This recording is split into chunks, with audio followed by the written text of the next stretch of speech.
On poursuit l'émission, on va parler horaire de travail atypique et santé des salariés avec mon invitée Marine Swatton, collaboratrice au sein du cabinet Taylor Wessing. Marine Swatton, bonjour. Bonjour Arnaud. Le travail en horaire atypique engendre des risques pour la santé des salariés.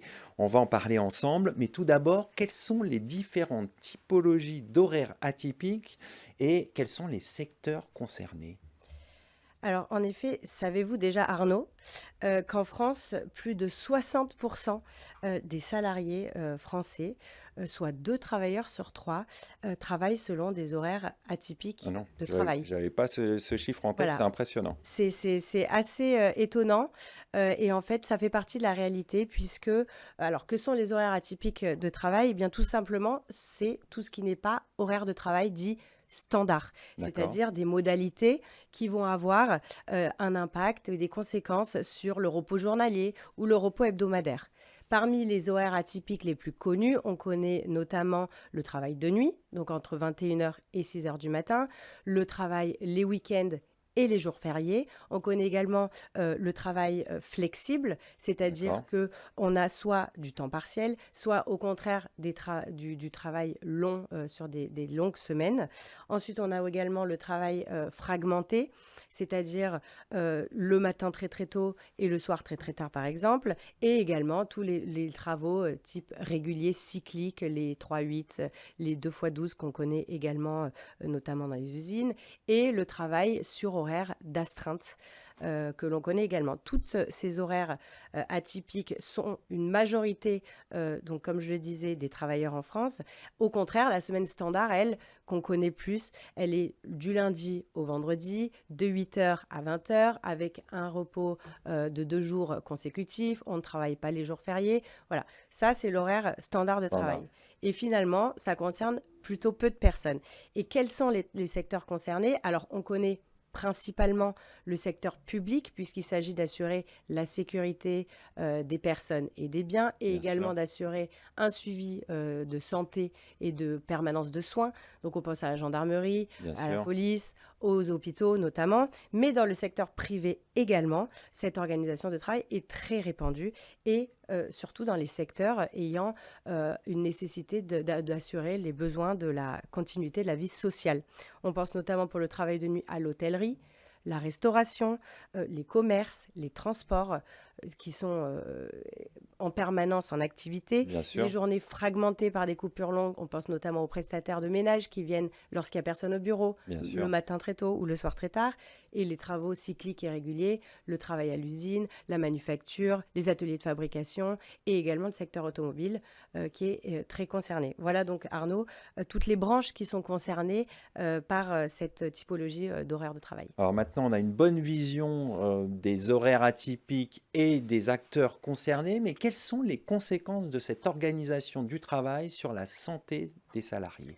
Alors, à cette organisation du travail, en effet, sont associées plusieurs conséquences, et c'est des conséquences tant d'un point de vue physique que d'un point de vue psychologique. Concernant les conséquences sur la santé physique, alors moi je ne suis pas une spécialiste Arnaud, c'est pas moi qui vais vous apporter la réponse, mais par les recherches qu'on a pu avoir, des spécialistes, et parmi eux la médecine du travail qui a un rôle fondamental dans cette typologie d'organisation du travail, les experts notent des risques pour la santé puisqu'ils désynchronisent les rythmes biologiques et va créer des troubles fonctionnels. D'accord. L'être humain, en fait, il est programmé pour vivre le jour. Donc si Bien on sûr. le fait travailler sur des horaires qui sont différents, forcément, il va y avoir des conséquences. Si on prend le travail de nuit, par exemple, on ne dort plus la nuit, on dort le jour.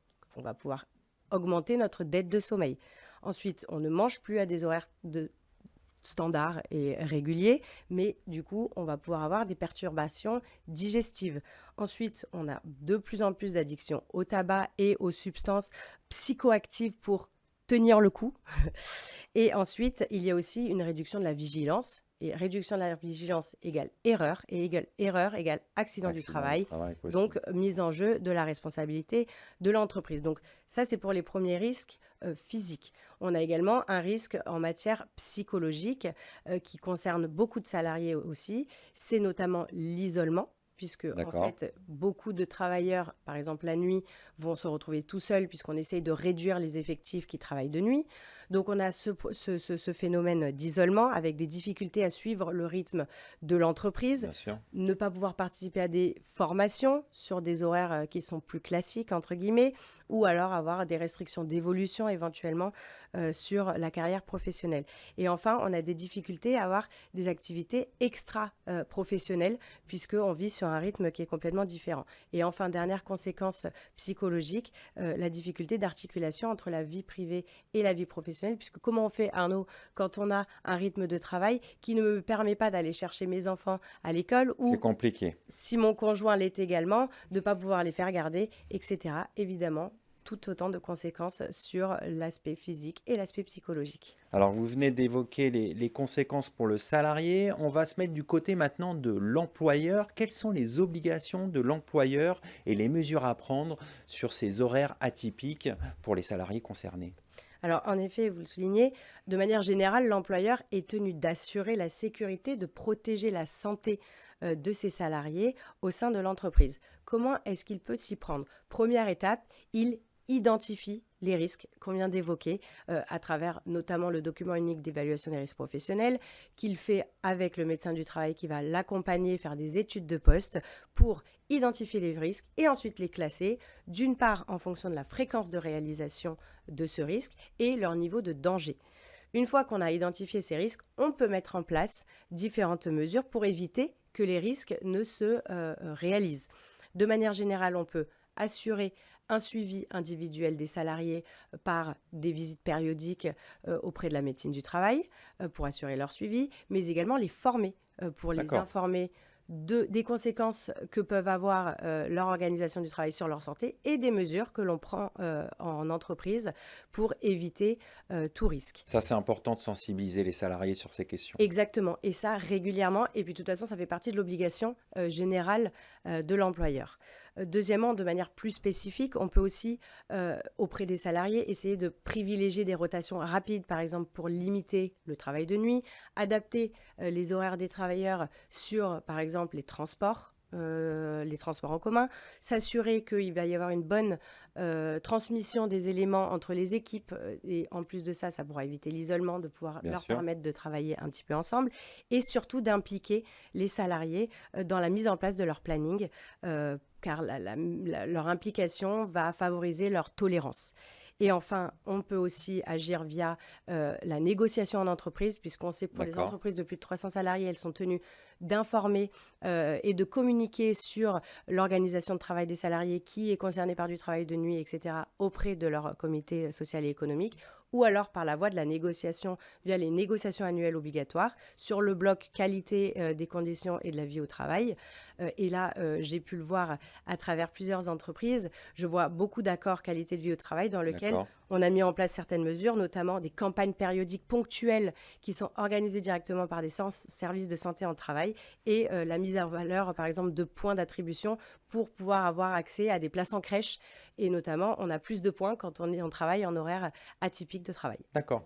On va conclure là-dessus. Merci Marine Swatton d'être venue sur notre plateau. Je rappelle que vous êtes collaboratrice au sein du cabinet Taylor Wessing. Merci beaucoup. C'est le moment de se quitter. Merci pour votre fidélité. Restez curieux et informés. À très bientôt sur Be Smart for Change.